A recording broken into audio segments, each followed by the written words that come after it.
Welcome to KTVB Inside the Courtroom, the Vallow-trial. Today marks day one of the official start of the Vallow-trial, the lori-vallow-trial that is expected to last the next 8 to 10 weeks in an Ada County courthouse. And lots of folks are really wanting to know everything that happens throughout the day. And you have been tweeting from the courthouse, telling us all the updates, and we're here inside the courtroom to kind of get into some of the details about what happened today. What we know is that we had opening statements, so this really was the first time that we could hear from prosecution and from defense about kind of what their thoughts are and what their game plan is as they prepare to present this case to our jurors. So what was the kind of the feel of as the trial began? Yeah, well, I will say right off the bat, we noticed a heavier presence of media there, right when you walk in and outside the courtroom in comparison to last week, say. I mean, even in the overflow room, it probably was double the amount of people who were there previously last week. So you definitely felt more interest in the case starting today in comparison to last week. Probably not surprising, considering that the jury selection really is sort of a, it's a fundamental need. Obviously, it's something that's very, very important to the integrity of the case, but in reality, very repetitive. A lot of the same questions over and over don't get a lot of kind of meat to what's happening in court, of course, like you do in the opening statements. What about how Lori looked and how she seemed to feel today? Well, I think, she seemed pretty intent on listening like she has every day of this week, I think, or last week. I think that, she's looked pretty much the same. She had lipstick on. She was wearing glasses. Her hair was curled. She was wearing a black blazer. She was taking notes, talking with her attorneys. It's interesting. A lot of people really want to see and know what she looks like, but she just looks like a regular person sitting there. Yeah. And that's part of what I'm sure the defense attorneys, that's what you want. You want to present your client in the best light possible. Right. And you want, don't want anything to be kind of amiss or make jurors think something that you don't want them to be thinking as they're listening to all of the evidence. So the prosecution, as they presented their opening statements, like what was probably most surprising to you, or what are some of the things that you relearned during this for the first time? Yeah, well, essentially, opening statements are like a roadmap, right, for what the jury can expect throughout this trial. So it's kind of an appetizer of facts, if you will, that they are going to present. And I will say, we learned of the cause of death from Tammy. That was a autopsy that was sealed for a long time that we've heard from maybe other relatives talking about the cause, but this was the first time we've actually kind of heard of it in this courtroom setting. So what did they say? They said asphyxiation and at the hands of someone else. Another, yeah. Okay. So that was interesting. We went more in detail with the way in the manner the kids were found, which was very graphic and disturbing for so many. But they did show pictures. They showed Tammy the picture of her autopsy. They showed, I believe, a photo of JJ. When they found him, and we were warned it was going to be graphic, and it was. Right. Yeah, because up until this point, we've only really seen the aerials of, that area rather than close-up shots of what they found. And and that's what we were seeing in court today. And so it was nice that they gave us that warning that, we would all see that as well. Because I think for some people, this is not just a story. These are real people. And so, it's nice to have that warning and disclaimer, if you will. And JJ and Tylee both are the two children who now Lori-Vallow is accused of killing. But defense presents a case or a story that she wasn't there when these children were killed. So not arguing, I don't hear them arguing that they weren't killed by someone else, but that Tammy had nothing to do with it. Is that, that Lori had nothing to do with that? Is that essentially what that's saying? Accurate, exactly. Like, I think the opening statements from the prosecution and the opening statements from the defense were just drastically different. Do you agree? The prosecution, I think, every prosecution has to start out with something powerful. And the first words that Lindsay Blake used were money, power, sex. And so, she said, this is what this case is about. It's about money, power, sex. Lori wanted money, she used power, she wanted Chad. So she did everything in her power to remove obstacles in her life to get to Chad so they could live this ideal religious life together.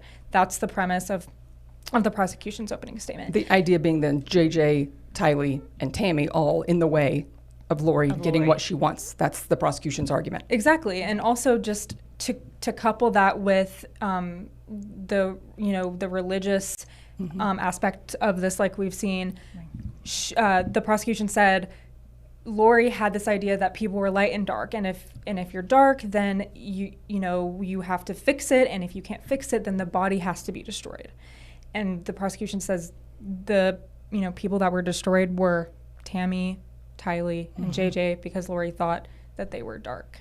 And we've heard that. I mean, we've heard the word zombie used, yes. that people that have, had conversations. Also some, I know it is, like you said, Shirah, a roadmap. I mean, we're not getting all of the details and certainly not presenting evidence in terms of proving what they're saying, which will all happen in the next many weeks to come. Probably very detailed information and proving these allegations. But we did get details. I mean, there were quite a few things revealed today, about the idea of Lori, feeling like not even mentioning her children or Chad not claiming them on insurance. I mean, those are interesting details and pretty specific. While they were still missing, at least because they got married in Hawaii while the kids were missing, and the prosecution said right after Chad wanted Lori on his insurance, and they checked off the box no minor children, and that was a red flag. And I will say the prosecution really kind of nailed that and hit that home throughout their opening statement today, because they were saying, she did this, she was in Hawaii, she went to Texas, she went to Arizona, all over, she was traveling. But each time she was traveling without her kids. Right. And there was no mention of, a missing child poster. There was no report that her children were missing until Kay Woodcock, JJ's grandmother, contacted authorities, and that's kind of what led to all of this kind of unfolding or unraveling. And so that was a big thing that prosecution kept talking about today as well. And I believe that we have heard, over the weeks that, or the last years, months, that there's been different stories, right? That potentially Tylee was at college, or she was away somewhere, or that JJ was visiting relatives. So obviously also drawing attention to the fact that the stories don't add up. Like, they aren't consistent and they don't make a lot of sense. Well, Jim Archibald, the defense, he said in his opening statement that we have differing opinions on what happened here, and that's what the jury is here to find out.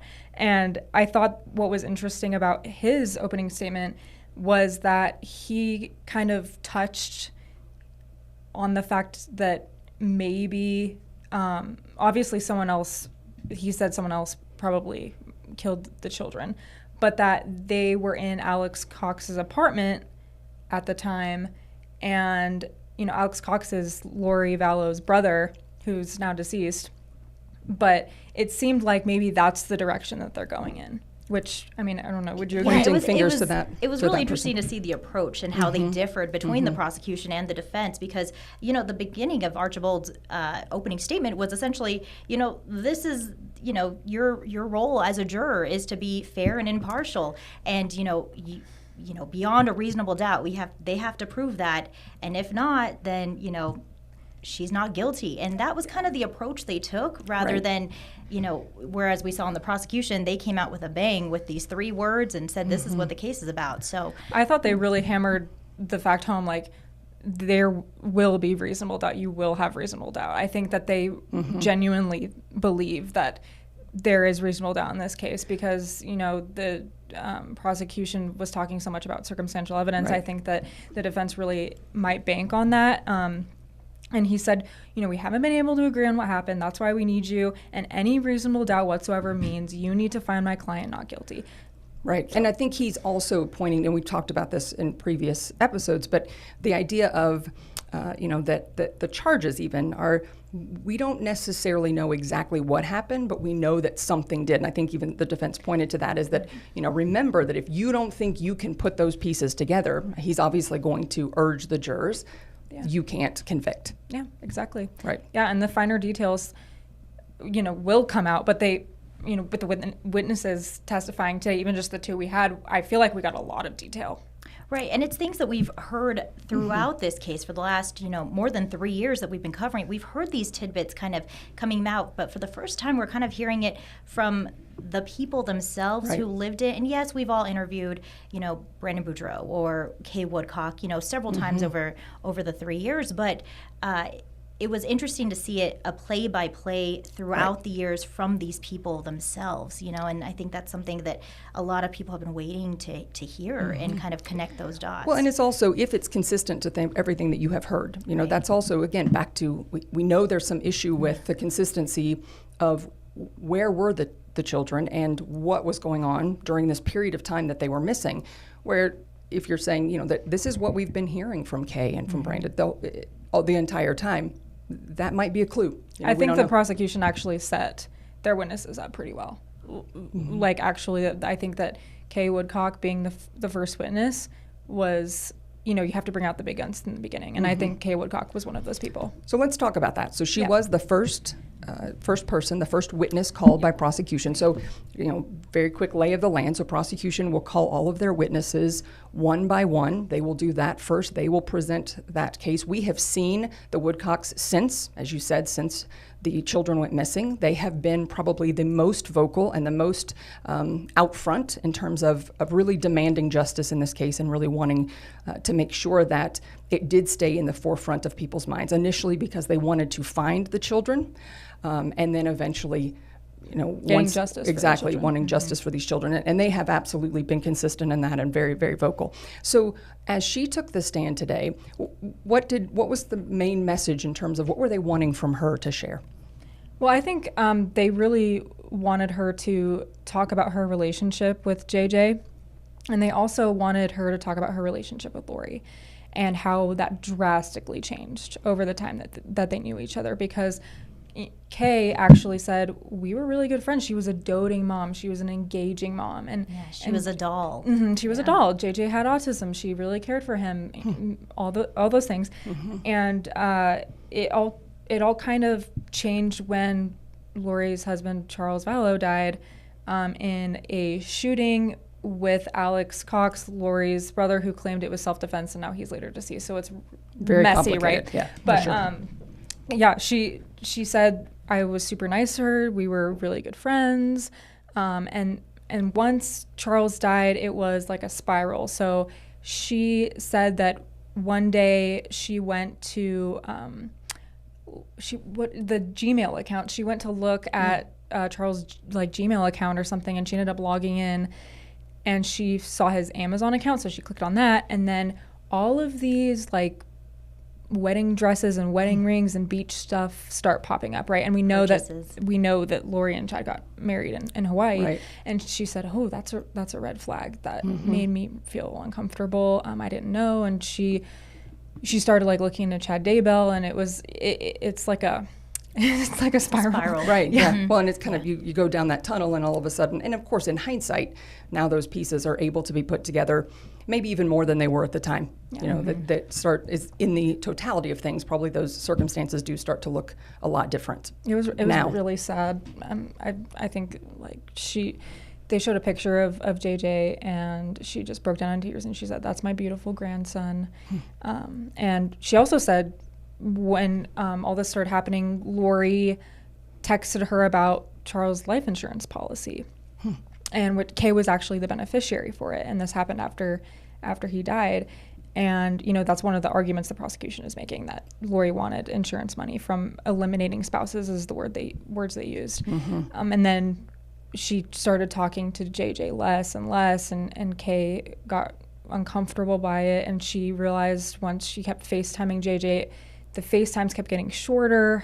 He wasn't happy. It looked like someone was holding the phone for him, and each FaceTime was 30 to 45 seconds. Which was unusual. Right, really and then wrapping him up. So, right. Yeah. Kind of seemed more contrived, obviously, than what she was used to. Right. And again, now she says, looking back, that was also a concern. And then she also said that Lori and JJ never attended the memorial, right? So I actually had to step out at that point to do live shots. Yes. Right. Well, I guess the argument here was Kay wanted to pick up JJ for the memorial service for Charles, and Lori said she was okay with it. And then Kay kept texting Lori and calling and then just never got a response, and then Lori or JJ didn't end up at the memorial service. Interesting. Right, and so I think these small little details are just gonna slowly come together in a weird way, and I think they did a really good job of setting that up. And that's what we're going to see. We're going to see these witnesses really, they're only able to speak to their experience, sort of things they know themselves, and so then that's what, we'll piece each part together, and then we hope to help try to kind of put those together, just as jurors will and just as prosecution and defense attorneys will argue. And then what about cross-examination? Did defense attorneys, what were the questions they had for her? I think the defense was mostly focused on clarifying questions for Kay. I didn't get a lot. It was pretty brief, actually. It was very brief, yeah. I didn't get a lot of interrogation, typically. Not picking apart those answers. Yeah, right. But it was just more clarification. How do you feel about this? Can you give me more information about this? And then we moved on to the next witness. Did Lori and Kay have any interaction at all in terms of just visually? Did you hear that? Yeah, I know that they were both very upset. I know that. Okay. But and obviously Kay was very, very emotional on the stand talking about JJ, but she also was very strong. And I think that's important to point out. Right. And Larry did say something about, Kay has been so strong through this whole process. So. Yeah. And you talked to Larry. Right. So during a break, right before the lunch break or during the lunch break, he actually came outside in front of the courtroom. And so a bunch of us in the media kind of just swarmed around him, as you folks do. And, he's always been very forthcoming. He was very, you can see he's upset, obviously, right? This is their family. But he was very grateful for the media for putting it out there. He was grateful for everyone. He kept saying, he's thankful for the prayers and the condolences that people have sent to him. Right. But he did mention he's always concerned about Kay, because she has been through so much and she has had to be so strong. So he is very concerned about her. And and then, all he just said was he wants justice. He wants a fair trial and he wants justice. And, it's not his decision to decide whether, Lori's guilty or not guilty. It's in the hands of the jurors. And that's what, they volunteered to do. And we do have some sound from him. So let's listen in on what he had to say about that. And as you said, he says all he wants simply is justice. We want a fair and honest verdict, whichever way it goes. That's all we're asking for. Listen to the evidence and make a fair and honest verdict. Can't ask for any more than that. This is what this is all about. We want a fair and honest verdict. Said that's all I can ask for. And he spoke specifically about those jurors and the responsibility that they have. Essentially saying I'm not asking anything specific of them other than to hear the truth. And he said we're not reinventing the wheel here. What we need are people to step up, just to be real, just to be honest. And at the end of this trial, he hopes to have what he calls justice. I think it was interesting, too. He also mentioned that he did look at Lori in the courtroom and he did try and make eye contact with her. And he said she looked at me quickly and then she looked away. And then said that it was kind of irrelevant, the feeling that he got from her. And I asked him, what was it like to see Lori in court today? And he said, it was stressful, but it was what to be expected. It was to be expected, right? And they've been mentally preparing themselves for this moment, this trial for years, and now here we are. It's difficult to prepare for it, even though you tell yourself this is what you have to do. But I can't imagine really being in their shoes and really how do you prepare for something that is most people never experience in their life. And we know trials re-traumatize victims, and they are victims in this case too. Right. They lost somebody, so we know that everything that they have to go through is a type of re-traumatization. It is a type of hurt. So I think that they're being very strong in this sense. Yeah. And someone actually real quick asked Larry, will he be in court every day? And he said, I will, unless God has other plans for him. Otherwise, he'll be there every day. Yeah. Wow. Yeah. And initially we had said that, the court had found that Kay could be in the courtroom for all of the proceedings because she has been deemed an advocate on behalf of JJ. The other folks have been, we have other people in the courtroom that have been given granted permission for advocates for Tylee as well. But Larry was initially not going to be, or essentially wasn't viewed as an advocate specifically. But then he was in the courtroom today, which would make me think then he's not going to be on that witness list. But we don't know for sure because we haven't seen that, and we won't. Is that right? No, we won't see the witness list. They've told us many times that they're not releasing it. So it's one by one every day. But we could presume, given what we know about witnesses not being allowed in the courtroom until after their testimony, just to avoid any sort of potential, influence. Potential influence of what their testimony might be, we would. You would be able to believe that means he's probably not going to be on the witness statement. And I think, or witness stand, and I think he even said that. He said something about maybe they don't need me to testify, or they don't necessarily want me to testify. Yeah. Interesting, you used the word irrelevant, or he used the word irrelevant to talk about his interaction with her. And I have the transcript of what he did say today. He also said that her why would never be justification. Mm-hmm. So he isn't really even interested in the why. He said that he doesn't think that would ever make any sense to him, and there really is no reason for that. So it certainly sounds like he's past that point. Well, I mean, as a family member, the why isn't relevant sometimes because you still lost somebody. Exactly. It doesn't bring them back. Right. Yeah, and I think that was what he was speaking to when he said that. He also said that he is a victim in this, and he talked about that, and he said this is not just about Tylee and JJ. It's also about Charles. It's about Tammy, right? And he said that was important for him, very important. He does wear bracelets. Right, and they have all 4 names on there. So JJ, Tylee, Charles, and Tammy, all on these bracelets that he wears. And he says he wears them all the time, every day. And he says that's a reminder. He wants that to be a reminder. Obviously, it's a reminder for himself, but also I think he wants that to be a reminder for everyone. And he made a point of saying that today, is that there are, those 4, also a lot of other people that we know. I mean, we've talked about kind of this family tree and this spider web of folks impacted by this case, and these are just the ones immediately affected. Yeah. There are, of course, relatives and friends of all of the people that we see here, and it is a complicated case. Now, Brandon is down here. He was the second witness called today after Kay. So talk about what he offered.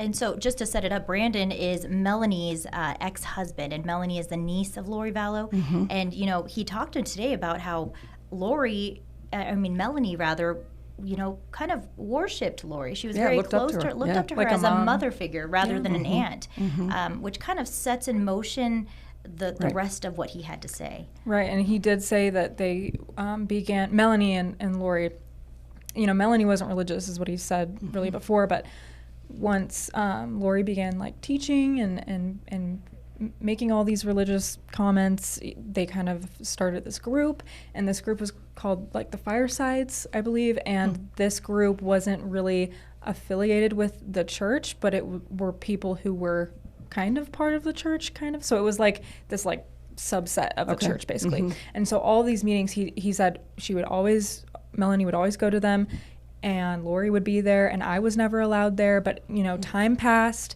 and Melanie got, way more religious. She was going to temple every single day. She was talking about the end times. She actually wanted to buy thousands and thousands of dollars worth of food for the world ending for storage. And he said, well, we got in an argument over that because that was just bizarre. And he said that a lot of, this behavior was bizarre from her, and they ended up divorcing in the summer of 2019, but there was a lot of weird things that happened in between, like Melanie not wanting Brandon to talk to Charles because Charles and Lori were splitting up, and he said that their relationship wasn't very good, and then he found out Charles had died, and he regretted it and not talking to him enough, and just the behavior was really bizarre to him, and that kind of sets the scene for, I guess, what Lori was talking about. And he also talked about the I guess you want to call it a drive-by shooting, but the shooting that took place, and honestly the defense didn't want this shooting to be admissible in court. They had a long sidebar about this shooting where the prosecution actually said, hey, this stuff in Arizona, this whole shooting actually sets the stage for what happened in Idaho. Like, this was like the tip of the iceberg here. Right. This began it, or this kind of set the wheels in motion, or the beginning of what we ended up now knowing as the entire story. Yeah, I mean, Brandon obviously survived this shooting. Someone in this Jeep pointed a gun out the window and shot his car. He survived. And an interesting comment he made was, well, I remember that Charles bought Tylee a Jeep that looked exactly like this. And so he said, I think I should kind of tell the police about that. Then the police got involved, and then they started looking into the Daybells, and then boom, it just went boom, boom, boom. Like, it was one by one. And he talked about how he had the VIN number for this Jeep as well, too. Yeah. So it was a lot of little details that maybe weren't out before. Yeah. Again, it connects those pieces for sure, and kind of solidifies what we've sort of heard, or gotten the cursory idea about over the years. Now starting to get some really specific details. He was very, very upset on the stand.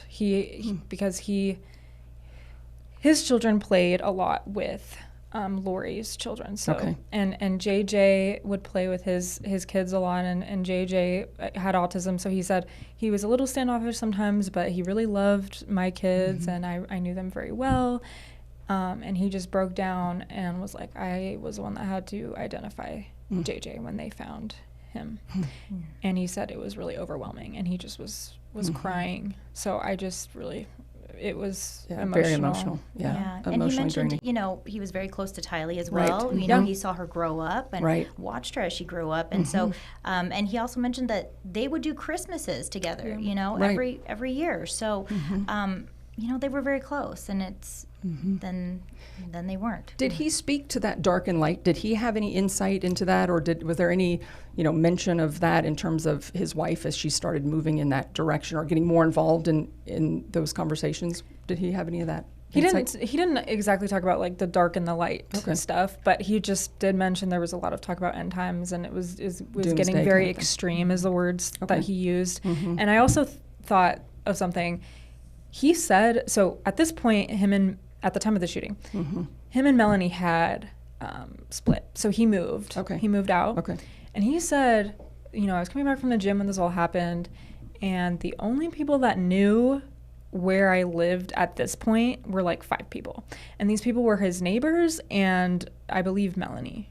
I think that's what he said. So, and we know Melanie obviously is Lori's niece. So he was kind of saying that it's just interesting that nobody else really knew but these people. Yeah. And that case still considered to be unsolved? Was that not proven to be who fired that gun at him? Or, do we know? It wasn't brought up today specifically, I don't believe. Correct me if I'm wrong, Alex, but previously, he has mentioned that he believes it was Alex Cox, that, was the one who fired at him. And Alex we've talked about him a lot, and I believe, is it true that prosecution, they believe that he was essentially willing to do whatever that Chad or Lori asked him to do. Is that right? Yeah, he said, the prosecution said he was devoted to Lori. He wanted to protect Lori. And it will be interesting, as you brought up, the defense also bringing his name up. Again, he is now deceased. It will be interesting to watch and see if he becomes a potential alibi, or if he, again, if they try to create that reasonable doubt, saying, could he have been the one, now obviously not able to be on a stand or to testify now. Well, and let's think about that. This case would probably be very different if he was alive. Yes. And he died of natural causes.